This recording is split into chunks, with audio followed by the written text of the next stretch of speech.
সুপ্রিয় দর্শক আসসালামু আলাইকুম। রিফা রান্না রেসিপি থেকে সবাইকে স্বাগতম।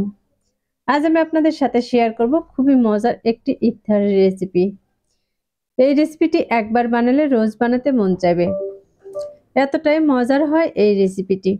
আশা করছি আমার আজকের রেসিপি আপনাদের কাছে খুবই ভালো লাগবে। রেসিপি ভালো লাগলে ভিডিওতে অবশ্যই একটি লাইক দিয়ে শেয়ার করার অনুরোধ রইল।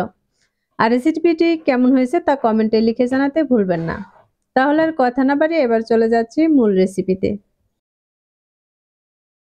আজকের এই রেসিপিটি বানানোর জন্য আমি এখানে কিছু আলু সিদ্ধ করে খোসাটাকে ছাড়িয়ে নিয়েছি। এখন এই আলুগুলো আমি একটি হাতা দিয়ে ভালোভাবে ম্যাশ করে নিব।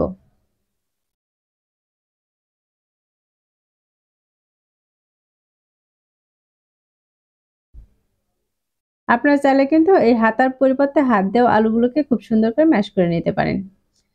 আমার এ পর্যায়ে কিন্তু আলুগুলো ম্যাশ করে নেওয়া হয়ে গেছে। এখন এর মাঝে দিয়ে দিচ্ছি আমি একটি বড় সাইজের পেঁয়াজ কুচি,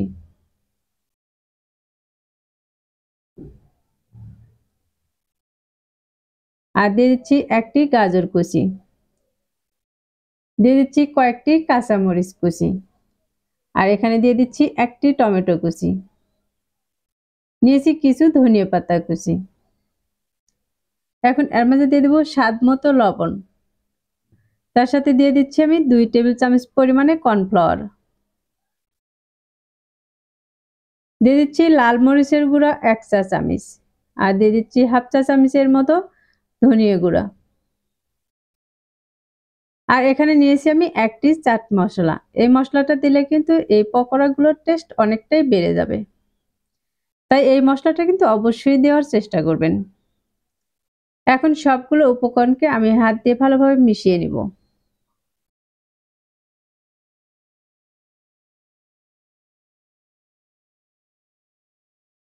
এই সবগুলো মেশানোর সময় আমি কিন্তু এর মাঝে কোনো রকম পানি ব্যবহার করিনি।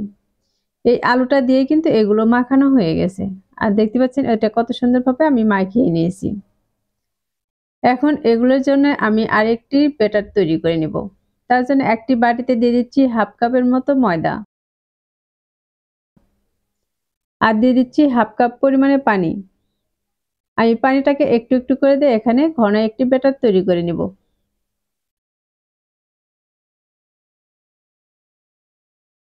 দেখতে পাচ্ছেন এখানে কিন্তু আমি একবারে পানি দিইনি, কিছু কিছু পানি দিয়ে কিন্তু আমি এই ব্যাটারটাকে তৈরি করে নিয়েছি।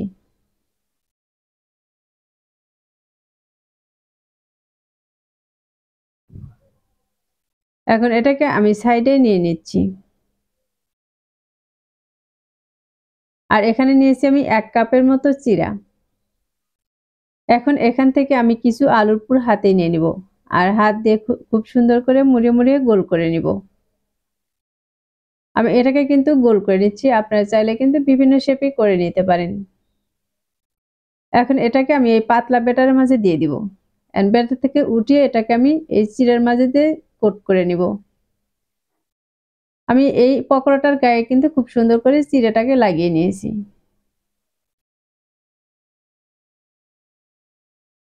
আর একইভাবে কিন্তু আমি আরেকটি বানিয়ে দেখিয়ে দিচ্ছি।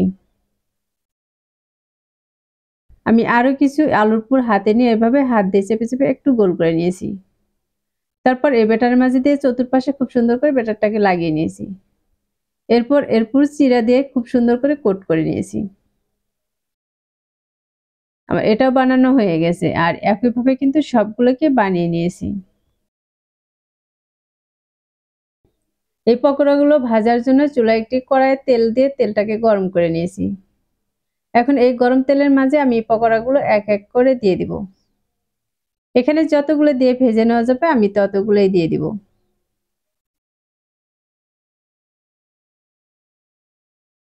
আর এই পকোড়াগুলোর গায়ে যখন একপাশে একটু কালার চলে আসবে তখন এগুলোকে উল্টিয়ে নিব। আমি এই পকোড়াগুলোকে প্রায় 3 থেকে 4 মিনিটের মতো মিডিয়াম আঁচে ভেজে নেব। আর এই 3 থেকে 4 মিনিটের মাঝে কিন্তু আমি বেশ কয়েকবার এভাবে উল্টে পাল্টে ভেজে নেব।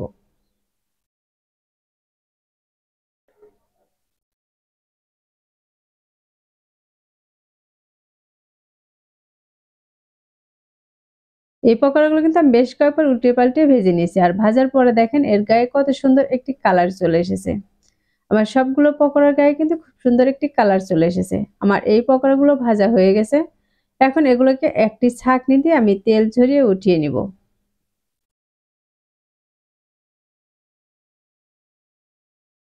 এভাবে আলু আর তার সাথে কিছু সবজি দিয়ে এই পকোড়াটি বানালে কিন্তু এগুলো খেতে ভীষণ মজা হয়। আর এই পকোড়াগুলো কিন্তু একটু স্বাস্থ্যসম্মতও হয়। আমি সবগুলো এখানে উঠিয়ে নিয়েছি। আর ওঠানোর পর দেখে কিন্তু বুঝতে পারতেছেন এগুলো দেখতে মাশাআল্লাহ অনেক সুন্দর হয়েছে। সবগুলো পকোড়ার গায়ে কিন্তু খুব সুন্দর একটি কালার চলে এসেছে। আর এর উপরটা কিন্তু একদম মুচমুচে, ভিতরটা কিন্তু একদম নরম। আর এগুলো খেতেও কিন্তু ভীষণ মজার হয়। আশা করছি প্রতিদিনের মতো আমার আজকের রেসিপি আপনাদের কাছে খুবই ভালো লেগেছে আর সহজে লেগেছে। রেসিপিটি ভালো লাগলে ভিডিওতে অবশ্যই একটি লাইক দিয়ে শেয়ার করার অনুরোধ রইল। আর রেসিপিটি কেমন হয়েছে তা কিন্তু কমেন্টে লিখে জানাতে ভুলবেন না। আজকের মতো এখানেই বিদায় নিচ্ছি। কথা হবে আবারও নতুন কোনো রেসিপি নিয়ে। এ পর্যন্ত সবাই ভালো থাকবেন, সুস্থ থাকবেন আর আমার ভিডিওর সাথেই থাকবেন। আল্লাহ হাফেজ।